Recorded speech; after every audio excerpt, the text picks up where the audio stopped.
हर खबर सबसे पहले आप तक पहुंचाने का वादा,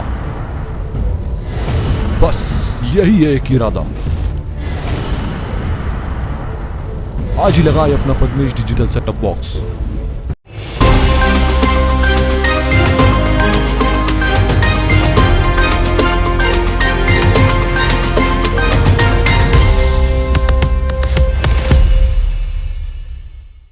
नमस्कार, आप देख रहे हैं पद्मेश 24/7 कृष्ण संडे के साथ।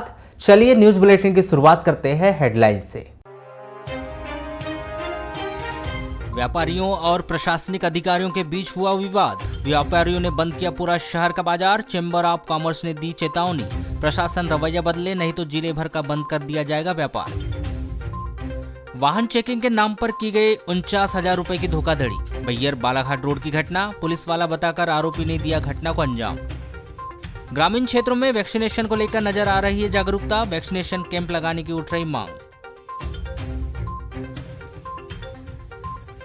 नगर पालिका की चौपाटी भगवान भरोसे, गार्डन में लगी लाखों की घास चर रहे मवेशी। और ट्रक की चपेट में आने से एक व्यक्ति की हुई मौत। लांजी क्षेत्र के भिलाई रोड की घटना।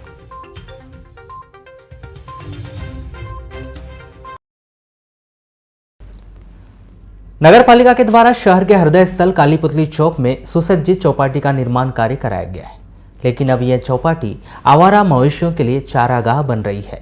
हाल ही में बनाई गई इस चौपाटी में हरे भरे पेड़ पौधे व विशेष घास लगाकर आकर्षक गार्डन का निर्माण कार्य कराया गया है।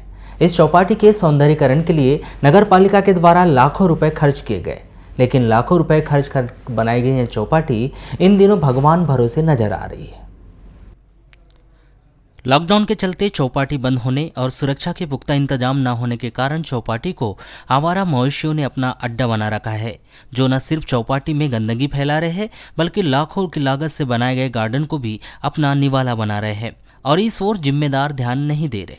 नगर पालिका परिषद के निवर्तमान पार्षदों ने भी इस विषय में नगर पालिका प्रशासन पर लापरवाही का आरोप लगाया है। जो नगर पालिका द्वारा संचालित यहाँ जो चौपाटी है कालीपुतली चौक में, ये अभी कोविड काल में 2-2.5 महीने से कम 2 महीने से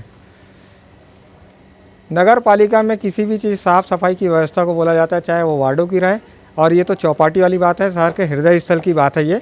और चौपाटी इसलिए बनाई गई थी कि उसको सौंदर्यीकरण अच्छा रहे, अच्छा यानी अपने शहर का जो है हृदय स्थल है स्वच्छ एवं सुंदर दिखे, अच्छा।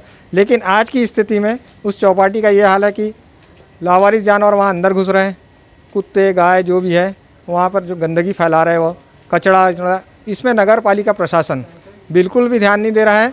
और इस जो इतने यानी पैसों से जो नगर पालिका द्वारा बनाई गई है चौपाटी, वो चौपाटी का आज ये हाल बेहाल हो चुका है। उसका सारा की सारा दोष जो है नगर पालिका प्रशासन है। और इस ओर उनको बोला भी गया है कि साफ़ सफाई की व्यवस्था में विशेष ध्यान रखा जाए। अभी जो कोविड संक्रमण काल जो है, जिसके अंतर्गत जो अपनी बीमारी फैली हुई है, उसके अंतर्गत तो अपने को साफ़ सफाई में विशेष ध्यान रखना है, जिससे संक्रमण ना फैले, दूसरी बीमारी ना फैले। चौपाटी में जो अभी इतनी अच्छी चौपाटी बनी थी, हमारे नगर पालिका ने बनवाई थी, तो मेरा कहने का मतलब है नगर पालिका में इतने सारे कर्मचारी है, वो कहाँ जा रहे हैं? सबसे बड़ी बात तो कि वहाँ 2 चौकीदार रखा जाए और चौकीदार के जरिए वहाँ की साफ़ सफाई भी होना चाहिए। जब 2 चौकीदार रहेंगे, सुबह 2 और शाम को 2, तो वहाँ अव्यवस्था फैलेगी नहीं। और मेरा कहने का मतलब ये है कि जब हमारे पास नगर पालिका में सफाई कर्मी इतने सारी मात्रा में है, तो ये सफाई कर्मी जा कहाँ रहे? सफाई करना चाहिए। क्या लग रहा है आपको, वहाँ पे अनदेखी की जा रही है? अनदेखी की जा रही है। इसका मतलब है कि वहाँ के जो नगर पालिका के जो कर्मचारी है वहाँ जाना ही नहीं चाह रहे, कोई सर्वे ही नहीं कर रहा है। इस पूरे मामले के संदर्भ में की गई दूरभाष पर चर्चा के दौरान मुख्य नगर पालिका अधिकारी सतीश मडसेनिया ने बताया कि लॉकडाउन के चलते चौपाटी में दुकान नहीं लग रही है, वहीं चौपाटी के भीतर जाने का रास्ता खुला हुआ है, जिसके कारण वहां मवेशी अंदर जा रहे हैं, जिन्हें रोकने के लिए प्रवेश द्वार पर रस्सी बांधकर मवेशियों की आवाजाही पर रोक लगाई जाएगी। वहीं सफाई कर्मी और सुरक्षा गार्ड की व्यवस्था कर सुधार। लांजी विकासखंड के अंतर्गत आने वाली शासकीय प्राथमिक शाला सावरी में पदस्थ शिक्षिका श्रीमती परमेश्वरी रांगडाले का कोरोना संक्रमण के चलते निधन हो गया। वे 38 वर्ष की थी, जो बालाघाट के निजी अस्पताल में 18 मई से भर्ती थी, जिनका अंतिम संस्कार रविवार को नगरपालिका के द्वारा जागपुर मोक्षधाम घाट में कोविड गाइडलाइंस के तहत किया गया। आपको बताएं कि स्वर्गीय श्रीमती परमेश्वरी राहंगडाले मूलतः ग्राम साल्टे का निवासी थी, जिनके पति दुर्गा प्रसाद राहंगडाले पुरानी पेंशन बहाली के सक्रिय सदस्य है, जो किरणापुर विकासखंड के अंतर्गत आने वाली शासकीय प्राथमिक शाला बिनोरा में पदस्थ है। जिनकी पत्नी स्वर्गीय परमेश्वरी अपने पति और 2 बच्चों का भरा पूरा परिवार छोड़कर स्वर्ग सिधार गई, जिनके आकस्मिक निधन पर शिक्षकों के सभी संगठनों में शोक की लहर है, जिन्होंने उनकी आत्मा की शांति के लिए प्रार्थना कर शासन प्रशासन से शासन की सभी सुविधाओं का लाभ उनके परिजनों को दिए जाने की मांग की। प्रदेश शासन के द्वारा कोरोना संक्रमण के कारण लॉकडाउन की अवधि में गरीब परिवारों को खाद्य सुरक्षा सुनिश्चित करने के लिए पात्रता पर्ची विहीन छूटे हुए गरीब परिवारों को खाद्यान्न वितरण करने के निर्देश दिए गए हैं, जिसके तहत छूटे हुए गरीब परिवारों को खाद्यान्न उपलब्ध कराने हेतु हितग्राहियों के सत्यापन एवं अस्थायी पर्ची जारी करने की प्रक्रिया ग्राम पंचायतों के माध्यम से की जा रही है। इसी कड़ी में ग्राम पंचायत जाम में शासन के निर्देश के अनुसार पात्र ग्रामीण मजदूरों को कोरोना संक्रमण काल में खाद्यान्न उपलब्ध करवाने के लिए 3 माह की अवधि हेतु अस्थायी राशन पर्ची बनवाई जा रही है। कटंगी पुलिस ने ग्राम आगरवाड़ा में विद्युत करंट से एक कृषक की मौत होने के मामले में इस गांव के पूर्व सरपंच किशोर कुमार तुरकर के विरुद्ध गैर इरादतन हत्या का अपराध दर्ज कर जांच शुरू कर दी है। ज्ञात हो कि पिछले सप्ताह किशोर कुमार तुरकर द्वारा खेत में बिछाए गए विद्युत तार के चपेट में आने से कृषक शीतल सिंह पिता परसराम तुरकर 55 वर्ष की मौत हो गई थी। किशोर कुमार तुरकर और शीतल तुरकर एक ही परिवार के लोग हैं। आपको बताएं कि 17 मई को सुबह 8 बजे करीब कृषक शीतल सिंह अपने खेत जाते समय वह रास्ते में पड़ने वाले अपने गांव के पूर्व सरपंच किशोर तुरकर के खेत में लगे आम के पेड़ के नीचे आम चुनने के लिए पहुंचा था। तभी पूर्व सरपंच किशोर तुरकर के खेत में कृषक शीतल सिंह खेत में लगे विद्युत करंट की चपेट में आ गया और उसकी मौके पर ही मौत हो गई थी। मर्ग जांच में पाया गया कि ग्राम के पूर्व सरपंच किशोर कुमार तुरकर ने वन्य प्राणियों से अपनी फसल के बचाव के लिए खेत में चारों ओर जीआई तार लगाकर विद्युत करंट प्रवाहित करा था, जिसके संपर्क में आने से कृषक शीतल सिंह तुरकर की मौके पर ही मौत हो गई थी। घटनास्थल से कटंगी पुलिस ने 30 मीटर जीआई तार जब्त किए हैं। लांजी क्षेत्र के अंतर्गत आने वाले भिलाई रोड पर बेलगाम ट्रक की चपेट में आने से साइकिल सवार एक वृद्ध की मौत हो गई। मृतक सूरज लाल ढेकवार ग्राम बम्हनवाड़ा बहेला निवासी है। 22 मई की शाम बम्हनवाड़ा में यह घटना उस समय हुई जब यह वृद्ध साइकिल में वारा से अपने घर आ रहा था। बहेला पुलिस ने ट्रक को जब्त कर मामले की जांच शुरू कर दी है। प्राप्त जानकारी के अनुसार सूरजलाल अपने परिवार के साथ खेती किसानी करता था। बताया गया है कि 22 मई को सूरजलाल साइकिल में ग्राम वारी अपने काम से गया था। शाम 7:30 बजे करीब सूरजलाल साइकिल में ग्राम वारी से अपने गांव बम्हनवाड़ा लौट रहा था। तभी बम्हनवाड़ा ग्राम पंचायत के पास ही पीछे से तेज रफ्तार से आ रहे ट्रक ने साइकिल सवार सूरजलाल को चपेट में ले लिया। ट्रक की जबरदस्त ठोकर से सूरजलाल की मौके पर ही मौत हो गई। इस घटना की सूचना मिलते ही बहेला थाना प्रभारी अनूप यादव मौके पर पहुंचे और मृतक सूरजलाल की लाश मौके से बरामद की। 23 मई को सूरजलाल की लाश पोस्टमार्टम करवाकर उसके परिजनों को सौंप दी गई है। बहेला पुलिस ने ट्रक जब्त कर ट्रक चालक पर अपराध दर्ज कर मामले की जांच शुरू कर दी है। एक व्यक्ति ने अपने आप को पुलिस वाला बताकर मोटरसाइकिल के दस्तावेज चेक करने के नाम पर डिक्की में रखे 39,000 रुपये का बैग लेकर फरार हो गया। यह घटना आज बैहर थाना क्षेत्र के अंतर्गत आने वाले बालाघाट रोड पर उस समय हुई जब एक महिला अपने देवर के साथ बैहर बैंक से रुपए निकालकर अपने घर जा रही थी। बैहर पुलिस ने महिला श्रीमती बसंतीबाई पति हेमराज धुर्वे 45 वर्ष ग्राम जैतपुर थाना बैहर निवासी द्वारा की गई रिपोर्ट पर अज्ञात आरोपियों के विरुद्ध धोखाधड़ी का अपराध दर्ज कर विवेचना शुरू कर दी है। प्राप्त जानकारी के अनुसार बसंतीबाई धुर्वे खेती किसानी करती है, जिसका धान बिक्री का पैसा जिला सहकारी बैंक बैहर में जमा था। बताया गया है कि 21 मई को बसंतीबाई अपने देवर भानु प्रताप उइके के साथ मोटरसाइकिल में रुपए निकालने जिला सहकारी बैंक बैहर आई थी। बसंती बाई ने जिला सहकारी बैंक से 39,000 रुपये निकाले और अपने बैग में रखकर बैग मोटरसाइकिल की डिक्की में रख दिए थे और बसंती बाई अपने देवर भानु प्रताप के साथ मोटरसाइकिल में बैहर से अपने घर ग्राम जैतपुर जाने निकली थी। तभी बैहर से 7 से 8 किलोमीटर दूर बालाघाट रोड ग्राम गोहरा और हीरापुर के बीच पुलिया के आगे यह घटना घटित हुई। बैहर पुलिस ने इस मामले में अज्ञात आरोपियों के खिलाफ अपराध दर्ज कर जांच पड़ताल शुरू कर दी है।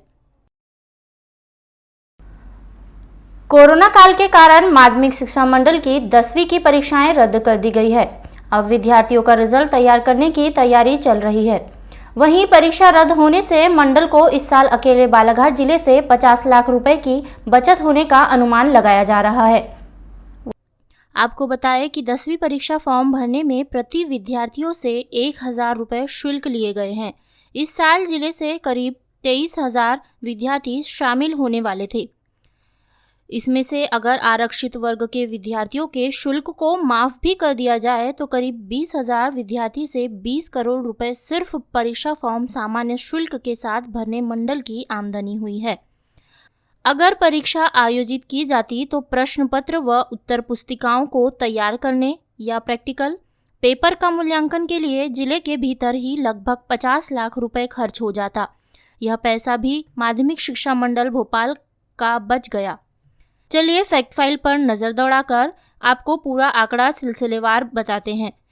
जिले के भीतर लगभग 23,000 के करीब छात्रों में 10वीं बोर्ड परीक्षा के लिए फॉर्म जमा किया। अनुमान के मुताबिक लगभग 3,000 छात्र अनुसूचित जाति जनजाति के रहे हो जिनकी फीस माफ़ कर दी गई है, तो भी लगभग 20,000 छात्रों से 1,000 रुपये का अनुमान 20 करोड़ रुपए फीस के रूप में प्राप्त हुआ। माध्यमिक शिक्षा मंडल द्वारा तय किए गए मापदंड के अनुसार केंद्राध्यक्ष को एक छात्र के हिसाब से 75 रुपये परीक्षा के लिए आवंटित किए जाते हैं। इस हिसाब से जिले के भीतर 23,000 छात्र हैं जिनके लिए लगभग 17,25,000 रुपये परीक्षा आयोजन में लग जाते। उसी तरह इन 23,000 छात्रों के 6 विषय के मूल्यांकन के लिए प्रति विषय 10 रुपये के हिसाब से 13,80,000 रुपये मूल्यांकन का खर्चा आ जाता। इसमें लगभग 41,05,000 रुपये बच गए। इसके अलावा उत्तर पुस्तिकाओं के मूल्यांकन के लिए खर्च अलग से लगभग 10 लाख रुपए जुड़ जाता, जो लगभग 50 लाख के करीब पहुंच जाता है। दूरभाष पर चर्चा के दौरान जिला शिक्षा अधिकारी पीके मेश्राम ने बताया कि बाद में शिक्षा मंडल द्वारा परीक्षाएं आयोजित नहीं की गई, जिसमें निश्चित ही परीक्षाओं में आने वाले खर्च की बचत हुई है। कोरोना की वजह से शुरुआत से ही परीक्षाओं पर असमंजस दिखाई दे रहा था, इसलिए यह राशि माध्यमिक शिक्षा मंडल द्वारा जारी भी नहीं की गई थी। 22 मई को प्राप्त रिपोर्ट में जिले के 31 मरीजों के सैंपल कोरोना पॉजिटिव पाए गए हैं। इस प्रकार जिले में कोरोना के एक्टिव मरीजों की संख्या 704 हो गई है। 22 मई को 111 कोरोना पॉजिटिव मरीजों के ठीक हो जाने पर उन्हें अस्पताल से छुट्टी दे दी गई है। मुख्य चिकित्सा एवं स्वास्थ्य अधिकारी डॉक्टर मनोज पांडे ने बताया कि बालाघाट जिले में 22 मई 2021 तक कुल 8,821 मरीज कोरोना पॉजिटिव पाए गए हैं। इनमें से 8,057 मरीज ठीक होकर अपने घर जा चुके हैं। 22 मई को 111 मरीजों के ठीक होने पर उन्हें डिस्चार्ज कर दिया गया है। कोरोना पॉजिटिव 704 मरीजों में से 601 मरीजों को होम आइसोलेशन में रखा गया है। 2 मरीजों को अस्पताल के आइसोलेशन बेड पर रखा गया है। 79 मरीजों को ऑक्सीजन सप्लाई वाले बेड पर और 12 मरीजों को आईसीयू में रखा गया है। बालाघाट जिले में 22 मई 2021 तक कोरोना टेस्ट के लिए 1,28,313 सैंपल लिए जा चुके हैं। जिले के अस्पतालों में कोरोना के संभावित 88 मरीज भर्ती है। 22 मई को कोरोना टेस्ट के लिए 1,251 सैंपल एकत्र किए गए हैं। 22 मई को 1,262 सैंपलों की रिपोर्ट प्राप्त हुई है। कोरोना संकट के बीच लागू किए गए लॉकडाउन ने लोगों को आर्थिक संकट में डाल दिया है, जिसमें न सिर्फ उच्च वर्ग के लोग परेशान हैं, बल्कि मजदूरों को अब उनके काम की मजदूरी भी नहीं मिल पा रही है, जिससे पूर्व में पलायन कर चुके मजदूर बिना मजदूरी लिए ही जिला वापस लौटने लगे हैं, जिसका एक नज़ारा रविवार को नगर के बस स्टैंड में देखने को मिला, जहां 6 माह से मजदूरी न मिलने के कारण मलाजखंड मोहगांव निवासी मजदूर महाराष्ट्र से वापस लौट आए हैं।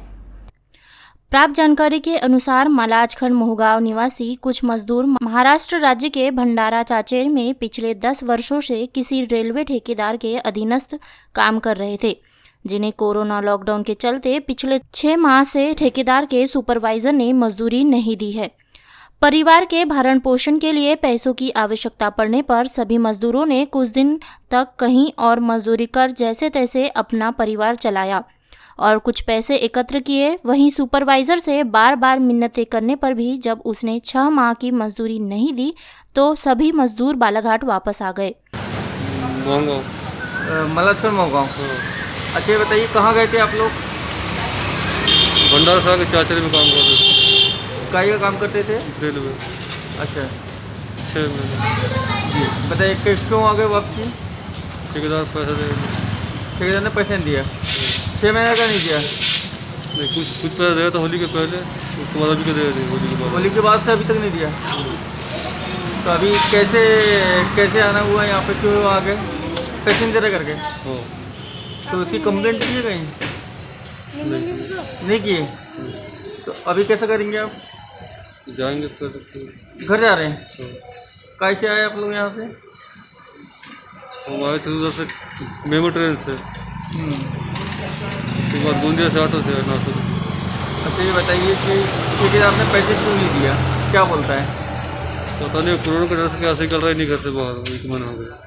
अच्छा, वहीं इस पूरे मामले को लेकर जब हमने रेलवे ठेकेदार के सुपरवाइजर सुमित से दूरभाष पर चर्चा के लिए फ़ोन लगाया तो बार बार फ़ोन करने पर भी उन्होंने फ़ोन रिसीव नहीं किया।